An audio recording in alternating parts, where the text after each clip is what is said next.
Hello guys! Hello Aries! Welcome dito sa aking channel, Kapalaran 888. Welcome!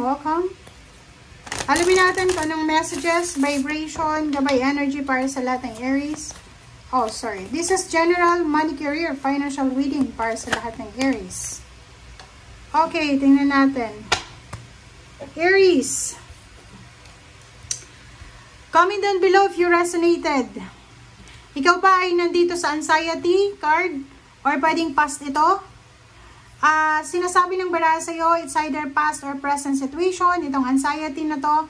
You have anxiety because of stagnation, financial problems, financial scarcity, financial poverty, or anything na stagnant, anything na restricted ka. Or pwedeng rejected ka. But, dito sa 24/6, sinasabi ng baraha sa'yo, huwag kang mag-alala kasi maraming mga maraming windows na nag-close para sa'yo. Maraming opportunities ang posibleng na-miss mo. But, marami din ang opportunities na posibleng papasok sa buhay mo na hindi mo ini-expect. Okay? So, nandito si 5th Chakra Archangel Gabriel para bigyan ka ng healing, para bigyan ka ng pag-asa, para bigyan ka ng trabaho, para bigyan ka ng new beginnings. So, hindi ka dapat natatakot. Okay? Hindi ka dapat natatakot. Okay. Aries.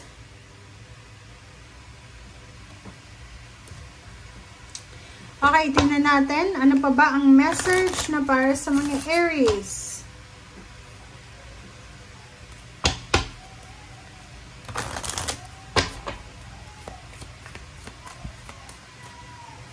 Okay, beauty. Ang beauty na to, since pinag-uusapan natin is pera, sinasabi ng baraha sa'yo dito na Aries, maraming kumbaga rason kung bakit nangyayari sa buhay natin ang mga bagay-bagay sa mundo. Minsan, hindi natin na-appreciate yung kagandahan ng buhay natin, lalo na kung tayo ay busy sa isang bagay. Like for example, pag tayo ay may pera, hindi natin, kumbaga, binabantayan yung pera natin. And pag tayo ay walang pera, doon natin na-appreciate yung kahit small cents na nandyan sa gilid. Diba? Parang ganon. So, ganon din dito. Sinasabi ng baraha na take care of your money.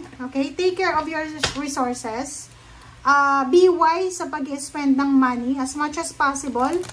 Huwag tayong masyadong nakafocus sa makamundong kagandahan, makamundong kaligayahan. So, sorry pero kung ikaw ay Aries na may bisyo ka, may mga unhealthy habits ka, yung message na to is para sa'yo. Kasi yung beauty na yan is parang sinasabi na masyado tayong nakadepende sa material na buhay sa ngayon. Yung parang big deal sa atin yung ano, tawag dyan, yung status natin sa society, ganyan, ganito. But, alam mo sa katotohanan lang, yung totoo lang, kung gusto mong maging simple yung buhay mo, maglakad ka sa journey na walang ibang tao. Ikaw lang. Kasi pag sumunod ka talaga sa takbo ng mundo sa ngayon, mahihirapan ka. Ang hirap makipagsabayan ngayon. Ang hindi nahihirapan ngayon makipagsabayan sa gulo ng mundo is yung talagang milyonaryo, bilyonaryo. Ang hirap, guys. Okay? So, kailangan nating maging totoo sa sarili natin.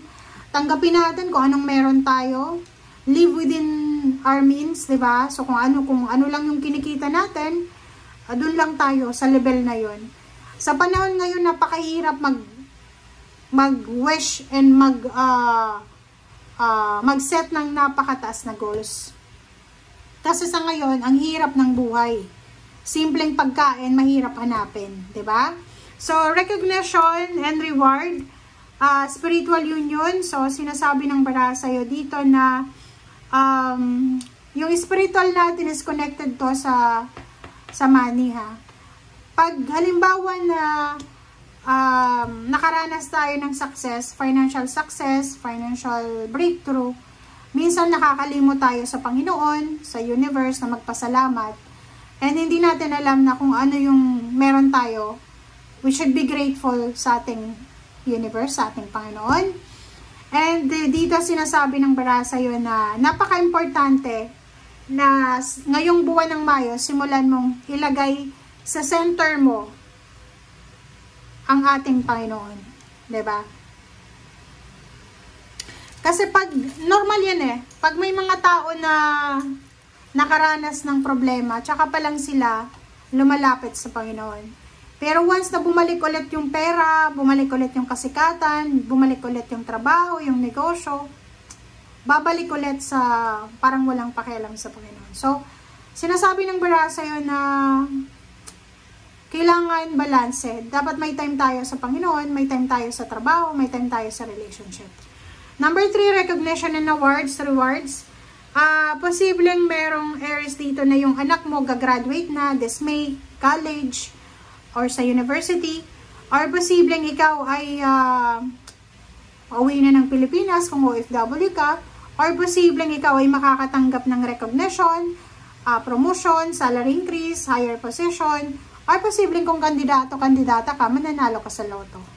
Mananalo sa loto, mananalo ka sa eleksyon or sa loto, 'di ba? At lumabas yung loto.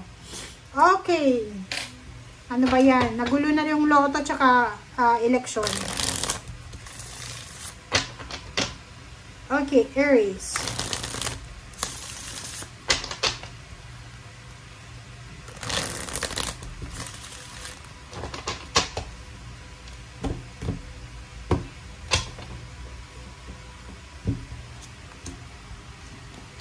Okay, first two cards natin is Wheel of Fortune and Ace of Cups. So, dito Aries, sinasabi ng Barasa yon na isang upcoming financial change, financial transformation, ang darating sa'yo na posibleng magdadala sa'yo ng sobrang happiness, and then, kalma. Okay? Nakikita ko sa'yo dito Aries na sa usaping pamilya, about family, nakikita ko na kung babae kang Aries, posibleng sa buwan ng Mayo, mag-iisip ka na magpakasal, mag-ipon ng pera para sa kasal, mag-ipon ng pera para sa pagpapatayo ng bahay, or mag-ipon ng pera para sa panganganak, pagbubuntes, or pwedeng mag-ipon ng pera para sa pagpaparenovate ng bahay.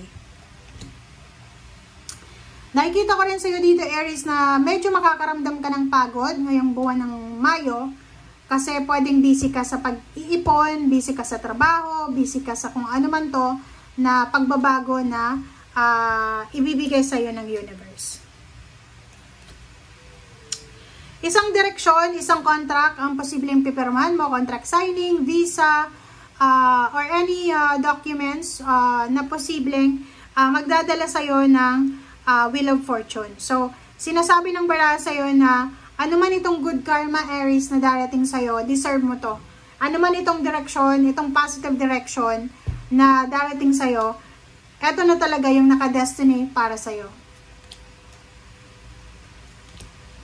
Okay. Dito mayroong Aries na nahihirapan siyang magdesisyon. It's either, ano to it's all about, tawag dyan, habits. Siguro may mga Aries dito na hindi sila makapag-desisyon kasi hindi nila alam kung ano yung gagawin nila. It's either offer to, contract, international, hindi nila alam kung mag-go ba sila or iiwan yung pamilya or ile-let go na lang or hahayaan yung pamilyang masaktan. Parang ganun. So, may iba sa inyo dito, Aries, na ang gagawin nyo ngayong May is mag-iisip, magre-reflect. Sinasabi ng Barasa sa'yo dito, Aries, na kung ikaw ay may mga bisyo, mag-iingat ka. Kasi meron ditong justice, merong karma, merong 3 of Swords, 4 of Cups, and Judgment. Kailangan mong mag-iingat. Okay? So, thank you guys for watching. Bye!